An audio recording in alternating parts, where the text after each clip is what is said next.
Good morning students. तो आज मैं आपके लिए अगली वीडियो लाया हूँ इंग्लिश जनरल इंग्लिश की, जो हिंदी मीडियम के बच्चों के लिए अपनों ने स्टार्ट की थी 12th क्लास के लिए। तो फर्स्ट लेसन अपनों ने कंप्लीट कर लिया था, पोएम अपनों ने पूरी समझ ली थी और उसके क्वेश्चन आंसर्स भी अपनों ने देखे थे कि कॉपी में क्या कंप्लीट करना है। तो जैसा कि मैंने आपको बताया था कि नेक्स्ट वीडियो हम अपने first lesson teach me to listen lord के एक्सट्रैक्ट्स जो पोएम के होते हैं पद्यांश, उनको हम देखेंगे। बोर्ड एग्ज़ाम में ब्लूप्रिंट के हिसाब से इनके भी ये भी पूछे जाते हैं। और आपको ऐसे ही बता दें कि ये कोई भी एक्सट्रैक्ट बोर्ड एग्ज़ाम में 3 मार्क्स का आता है, जिसमें 3 क्वेश्चन होते हैं। तो फर्स्ट पोएम में हमने ये भी देखा था कि उसमें 4 स्टेंजा है और उसमें से 3 स्टेंजा आज हम देखेंगे जिसमें क्वेश्चन पूछे जाते हैं या पूछे गए हैं। तो जैसा कि अब आप स्क्रीन पे देख सकते हैं, ये फर्स्ट स्टेंजा दिया हुआ है, पोएम का एक फर्स्ट एक्सट्रैक्ट है। तो ये जैसा कि आपको बताया गया था क्वेश्चन आंसर अपनों को कॉपी में कंप्लीट करना है, तो वैसे ही पोएम के एक्सट्रैक्ट्स भी उसी के आगे कंटिन्यू लिखना है। तो फर्स्ट एक्सट्रैक्ट जैसा कि आप देख रहे हैं, teach me to listen Lord to those nearest me, ये अपने पहले स्टेंजा का ही एक्सट्रैक्ट है कि हे ईश्वर। मैं आपको समझा भी देता हूँ ताकि आपका थोड़ा रिवीजन हो जाए, और यदि आपने इसके पहले की वीडियो नहीं देखी हो तो उसको ज़रूर देखें, तभी आपको थोड़ा समझ में भी आएगा और खुद इसको सॉल्व करने में भी अच्छा मज़ा आएगा। कि teach me to listen Lord to those nearest me, कि हे ईश्वर मुझे ध्यानपूर्वक सुनना सिखाइए जो मेरे अत्यधिक करीब हैं, मेरे परिवार वाले, मेरे दोस्त, मेरे साथी कार्यकर्ता, और मुझे आप सहायता कीजिए ज़्यादा जागरूक होने में, और चाहे मैं जो भी सुनूं उससे मुझे एक ही संदेश मिले कि आप मुझे स्वीकार करें और मुझे सुने। ऐसा इस पोएम में समझाया गया था। तो इसका पहला क्वेश्चन है, a word similar in meaning to the word attentive. अब देखें, इसमें वर्ड सिमिलर, मीनिंग शब्द हमें समझ में आता है, मीनिंग यानी अर्थ पूछा है किसी का, और सिमिलर मतलब कि सेम मीनिंग पूछा है कि अटेंटिव शब्द का सेम मीनिंग कौन सा है। तो देखिए, क्वेश्चन जब ऐसे पूछे जाते हैं वोकेबुलरी के, जिसमें मीनिंग हो, अपोजिट वर्ड हो, या फिर कोई नाउन पूछ लिया हो, प्रोनाउन पूछ लिया हो, या एडजेक्टिव एडवर्ब पूछ लिया हो, तो ऐसे में 4 ऑप्शंस अगर दिए हैं तो ज़रा सी समझने वाली बात यह है कि अगर क्वेश्चन में जो दिया हुआ वर्ड है, जैसे इसमें दिया है अटेंटिव, तो क्या ये आप पहले देखें कि क्या ये एक्सट्रैक्ट में आया है क्या। आप देखेंगे नहीं आया है, यानी कि इसका आंसर कहीं ना कहीं एक्सट्रैक्ट में ही होगा। अगर ये अटेंटिव शब्द कहीं एक्सट्रैक्ट में होता तो फिर इसका मतलब है कि आंसर कहीं बाहर से पूछा गया होता। तो ऐसा कौन सा शब्द है जो आपको ज़्यादा लग रहा है अटेंटिव। अटेंटिव मतलब कि हमें ज़्यादा जागरूक होने की बात हो रही है, एकदम अटेंशन, सतर्क होने की बात हो रही है। तो ऐसा कौन सा चारों ऑप्शन में से दिख रहा है। पहला दिया प्रिवेंटिव, सेकंड है एक्टिव, थर्ड है अवेयर, और फोर्थ है कोवर्कर। अब वैसे तो बहुत ही इजी सा है, हम कोई भी देख के इसका सही जवाब बता सकते हैं, लेकिन कभी आपको नहीं भी समझ में आए कि क्या सही जवाब है, तो हम ऐसे में एलिमिनेशन मेथड का यूज़ कर सकते हैं। एलिमिनेशन मेथड में क्या होता है कि जो आपको गलत लगता है पहले वो आप साइड में कर दें, ताकि बचे हुए में से हम सही जवाब दे सकें। फिलहाल तो हम सिर्फ पढ़ के इसको कॉपी में लिखने के लिए ही कर रहे हैं, फिर जब याद करने के लिए हम अलग से वीडियो बनाएंगे तो हम उसको अच्छे से याद भी कर पाएंगे। बस ये एक बेसिक जानकारी कि इस तरह से एक्सट्रैक्ट पूछे जाते हैं। तो अटेंटिव का सही सिमिलर मीनिंग, सेम मीनिंग क्या होगा, अवेयर। अवेयर यानी जागरूक होना। आप एक्सट्रैक्ट की 4th लाइन में देख सकते हैं अवेयर लिखा हुआ है, तो ये सही जवाब है। बाकी 3 ऑप्शन बिल्कुल गलत हैं, उनके मीनिंग दूर दूर तक कहीं से सिमिलर नहीं। और ये आपको कॉपी में लिखना भी है, इसलिए मैं आपको ये भी बता दूं कि इसमें जो एक्सट्रैक्ट की लाइनें दी है वो आप ब्लैक पेन से लिखेंगे, क्वेश्चन भी ब्लैक पेन से लिखेंगे, लेकिन जो उसका सही जवाब है, चारों ऑप्शन नहीं लिखना है आपको, सिर्फ जो एक सही जवाब है सिर्फ वो लिखना है आंसर करके, है ना, जैसे हम क्वेश्चन आंसर लिखते हैं बस वैसे ही। इसके बाद सेकेंड क्वेश्चन बी वाला दिया है, the word opposite in the meaning to farthest. अब फारदेस्ट शब्द ऐसा तो कहीं आया नहीं है एक्सट्रैक्ट में, तो चारों ऑप्शन में से जो सही जवाब है वो अपनों को पोयम में मिल जाएगा एक्सट्रैक्ट में से। तो इसमें से कौन सा चारों में से सही लग रहा है, तो हम आसानी से कह सकते हैं नियरेस्ट, है ना। फिर भी आपको मीनिंग नहीं पता हो क्वेश्चन में दिए हुए शब्द की फारदेस्ट यानी फार यानी दूर, और फारदेस्ट फार का सबसे सुपरलेटिव डिग्री है ना। डिग्री में पूछा जाता है, एडजेक्टिव की डिग्री है ये।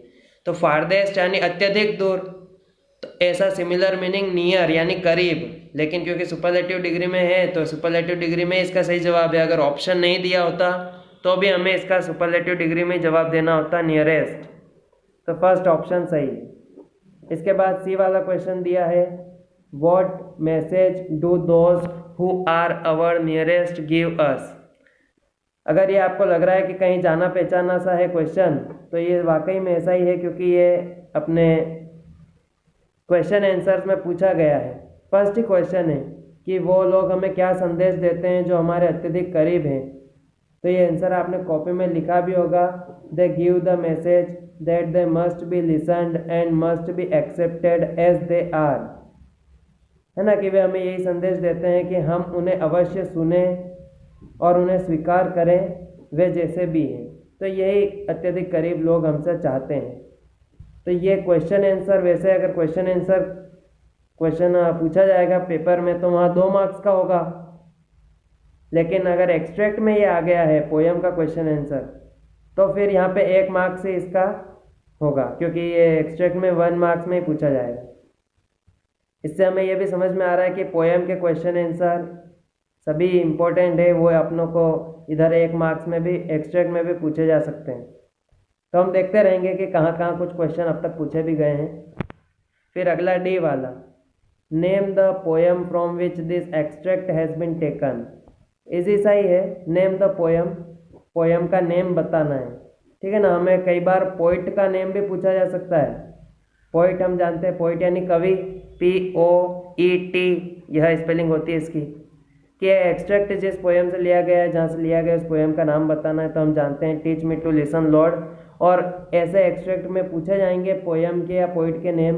तो पोयम का नाम फिलहाल पहले लेसन में तो इजी से कोई भी बता सकता है, क्योंकि इसकी पहली लाइन में ही आपको हर बार teach me to listen Lord दिखाई देगा, और यही इसका नाम है पोयम का। इसके बाद हम देख सकते हैं ई वाला question, the word opposite in meaning to aware. अब यहाँ पे अवेयर शब्द का अपनों को पूछ लिया है अपोजिट मीनिंग। देखिए मीनिंग यानी अर्थ ही पूछा है, लेकिन जैसा पहले ए वाले में क्वेश्चन में दिया था, वहाँ पे सिमिलर इन मीनिंग यानी सेम मीनिंग बताना था, समानार्थी पर्यायवाची बताना था। और इस वाले क्वेश्चन में अपनों को अवेयर का अपोजिट बताना है ना, विलोम शब्द बताना है, विपरीतार्थक शब्द बताना है। तो 4 ऑप्शन दिए गए हैं। अब इसमें चारों में से हम अगर कम समझते हों तो इतना तो हम देख के समझ पा रहे हैं कि सिर्फ इसमें आगे प्रीफिक्स लगा हुआ है, ठीक है ना, प्रत्यय लगा हुआ है। तो अनअवेयर होगा, इन अवेयर होगा, डिसअवेयर होगा, क्या होगा।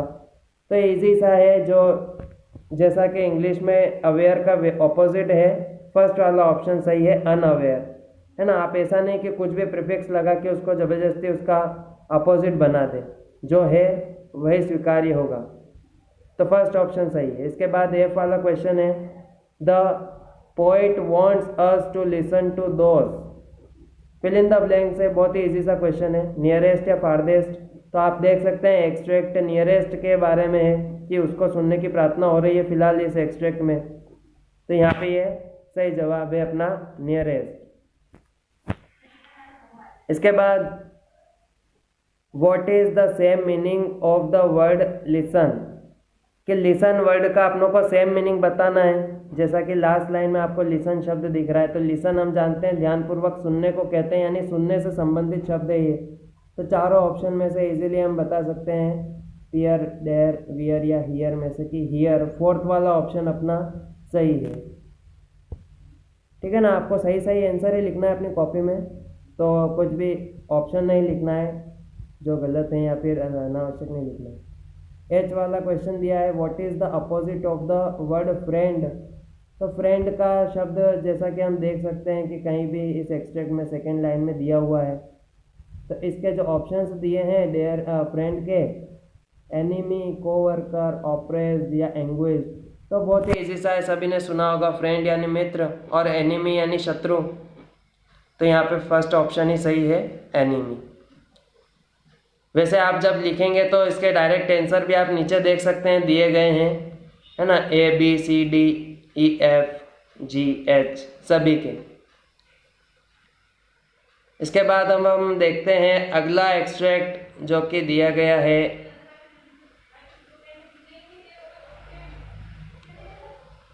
एक मिनट, थोड़ी सी इसमें आपको क्लियर हो जाएगा।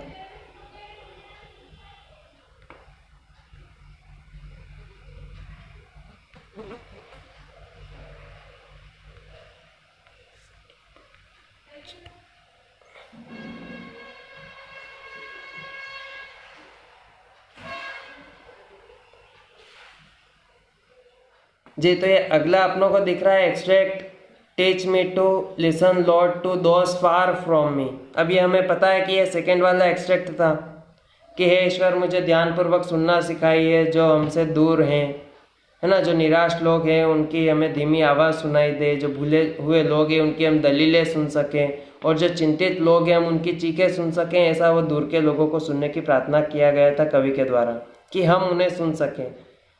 तो इसका पहला क्वेश्चन है, a word similar in meaning to the word here. Here शब्द का अपनों को सिमिलर मीनिंग बताना है। अभी हम समझ ही चुके हैं, अभी अपनों ने देखा कि मीनिंग यानी समानार्थी, सिमिलर मीनिंग बताना है, पर्यायवाची। तो हियर का इजीली है बता सकते हैं हम, सेकेंड वाला ऑप्शन लिसन सही जवाब है। इसके बाद बी वाला question, the opposite word of near is. जो नियर शब्द है इसका विलोम शब्द बताना है। तो नियर का विलोम क्या होगा, ये भी अपनों ने अभी ही जाना था, फार। तो ये फार फर्स्ट वाला ऑप्शन सही है, बाकी ऑप्शन तो गलत हैं, उनके मीनिंग अपनों को डायरेक्ट सही आंसर सही मतलब है। सी वाला क्वेश्चन है, the name of the poem is. ये क्वेश्चन वही है कि पोएम का नेम बताना है, या फिर ये क्वेश्चन इस तरह से भी पूछा जा सकता है जैसा कि और के नीचे यहाँ पे आपको अथवा में दिख रहा है, give the name of the poem from which this lines have been taken. तो कोई भी एक क्वेश्चन लिख ले, कोई बात नहीं, बस आपको पोएम का नाम लिखना है। और सही जवाब हम जानते हैं, teach me to listen lord. इसके बाद डी वाला क्वेश्चन, ये ऐसे ही इस पर क्रॉस लगा हुआ है, आपको ये लिखना ही। क्वेश्चन है, what does the poet mean by. कि ये जो लाइनें दी गई है उसकी आपको बताना है कि कवि का इससे क्या आशय है, क्या अर्थ है। तो दिया गया है, teach me to listen Lord to those far from me. कि हे ईश्वर मुझे ध्यानपूर्वक सुनना सिखाइए वे जो मुझसे दूर हैं। इसका क्या मतलब है, तो इसका आंसर से वैसे भी हम नीचे देख सकते हैं, इसको आप कॉपी कर सकते हैं अपनी कॉपी में, डी वाले का, कि the poet means that they should listen to the voices of the people who are far from them। कि पोइट चाहता है कि वे सुने उन आवाज़ों को, उन लोगों की आवाज़ों को जो दूर हैं उनसे, है ना। जो हम ये प्रार्थना कर रहे हैं, तो जो हमसे दूर हैं, हम उनसे प्रार्थना कर रहे हैं कि हम किसी तरह से उनकी आवाज़ों को, उन लोगों की आवाज़ों को सुन सके जो हमसे दूर हैं। फार यानी दूर, ठीक है। बस उसी को थोड़ा सा हमें समझाते हुए लिखना था। फिर अगला ई वाला क्वेश्चन दिया है, find out the word from the lines given above which means. कि फाइंड आउट, अब देखें इस टाइप के क्वेश्चंस हमें दिखते रहेंगे आगे के एक्सट्रैक्ट में भी, दूसरे पोएम में भी। कि फाइंड आउट मतलब क्या, आपको ढूंढ के निकालना है ना। फाइंड यानी ढूंढना, आउट यानी निकालना। आपको एक क्या ढूंढ के निकालना है, द वर्ड, एक शब्द ढूंढ के निकालना है। कहाँ से, तो from the lines given above, उन लाइनों में से जो ऊपर दिए गए हैं, ये पद्यांश जो दिया गया, एक्सट्रैक्ट जो दिया गया, इसमें से अपनों को कुछ शब्द ढूंढ के निकालने हैं। विच मीन्स, जिसका मीनिंग हो, यानी कि मीनिंग यानी सिर्फ अपनों को शब्दार्थ बताना है कि कौन सा शब्द है जो ऊपर इन लाइनों में आया हुआ है, जिसके ये दो क्वेश्चन पूछे गए। तो पहला आप लोगों से पूछा गया है रिक्वेस्ट। रिक्वेस्ट यानी क्या, रिक्वेस्ट हम जानते हैं, हम रिक्वेस्ट करते हैं हम प्रार्थना करते हैं। तो यहाँ पे रिक्वेस्ट का सही जवाब कौन सा हो सकता है जो आपको इन लाइनों में लगता है? तो यहाँ पे सही जवाब है प्ली, है ना, जो सेकेंड लास्ट लाइन में आपको दिख रहा है, the plea of the forgotten, PLEA।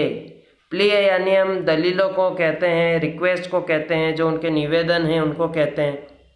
तो ये इसका सही जवाब है जो लाइनों में आया है। ध्यान रहे जो लाइनों में आया है वही पूछा है ना। आप ऐसा नहीं कि कोई दूसरा वर्ड इसके मीनिंग वाला लिख दें जो लाइनों में नहीं है। अगर लाइनों में नहीं आया है तो फिर वो गलत ही होगा।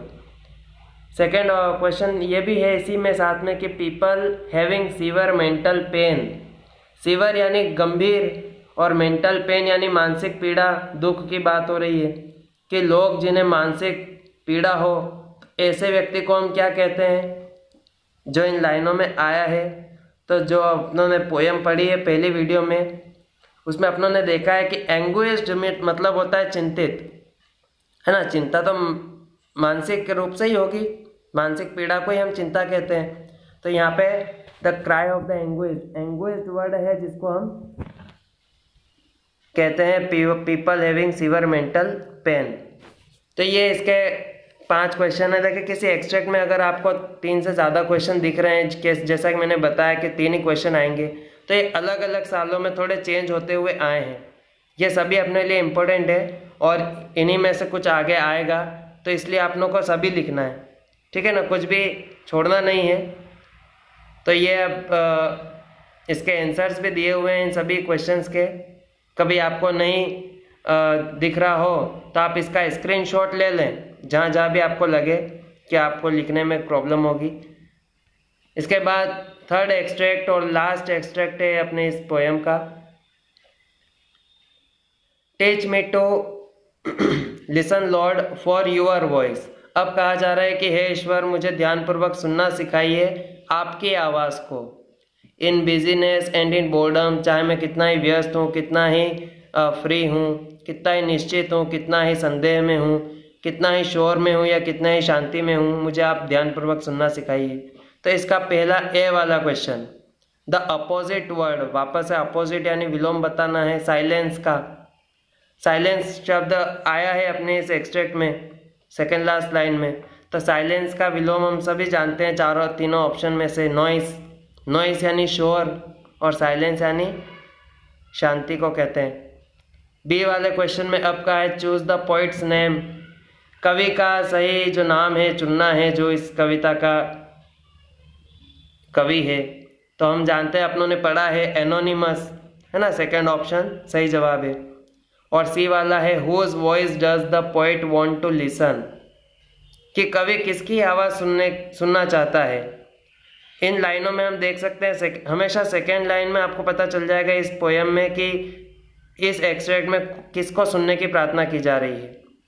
तो यहाँ पे फॉर यूअर वॉइस जैसा आप लोगों को पोएम की लाइनों में दिख रहा है, तो आंसर में भी हमें कुछ ऐसा ही लिखना है जैसा कि आप नीचे देख सकते हैं आंसर्स में यहाँ पे लिखा हुआ है the poet wants to listen to the voice of lord, कि वह ईश्वर की आवाज़ को सुनने की प्रार्थना कर रहा है ना। हम जानते हैं भगवान को, ईश्वर को गॉड भी कहते हैं, लेकिन पूरे पोएम में हमें उन्हें लॉर्ड कह के ही संबोधित किया है, तो हम इसको हर बार लॉर्ड ही लिखे तो ज़्यादा बेहतर होगा।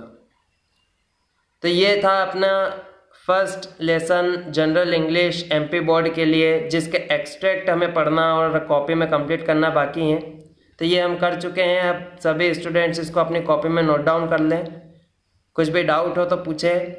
और मुझे 1-2 क्वेश्चन ज़रूर पिछली वीडियो में ऐसे पूछे गए थे कि सर वीडियो थोड़ी क्लियर नहीं है, तो इस बार आप देखें कि कुछ कमी अभी भी लग रही हो तो सुधार करने की ज़रूर कोशिश की जाएगी। और जहाँ पे भी लग रहा है तो हम स्क्रीनशॉट लेके उसको लिख सकते हैं। एक क्वेश्चन ये भी था कि सर ये कहाँ से, कौन सी गाइड में से आपने ये PDF बनाई हुई है। तो जो हमारे पास बुक्स हैं, एक शिवलाल की गाइड है, तो क्वेश्चन आंसर उसी के हैं।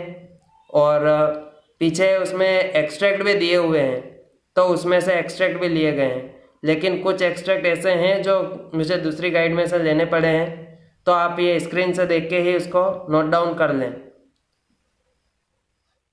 ठीक है, तो आशा करते हैं कि आपको पूरा समझ में आया होगा। मिलते हैं अपनी अगले वीडियो में सेकंड लेसन के साथ। धन्यवाद।